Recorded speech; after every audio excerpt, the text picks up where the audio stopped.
Meski sesuai konstitusi perpindahan penduduk dari satu pulau ke pulau yang lain atau transmigrasi dibenarkan sesuai undang-undang terlebih lagi masih dalam satu tatanan wilayah negara kesatuan Republik Indonesia, namun warga yang memilih transmigrasi adalah satu bukti pemerintah gagal mencegah warganya untuk membangun daerahnya sendiri. Menurut Nyoman Damantre merupakan hak setiap warga negara boleh mencari nafkah untuk penghidupannya ke lintas daerah.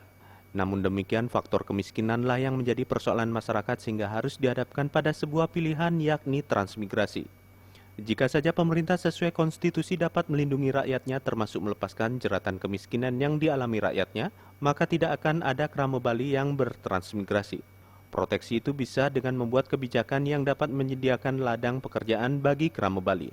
Dia menyayangkan sangat ironis ketika pariwisata Bali begitu tersohor ke seluruh penjuru dunia, krama pribuminya justru seakan berlomba bertransmigrasi ke luar Bali.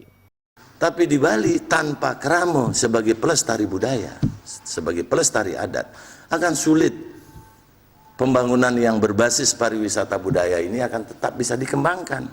Untuk itu pemerintah harus membuat konsepsi-konsepsi kebijakan investasi, kebijakan dalam rangka pertumbuhan ekonomi yang punya keberpihakan terhadap lokal konten yang ada dalam rangka menumbuhkan daya saingnya.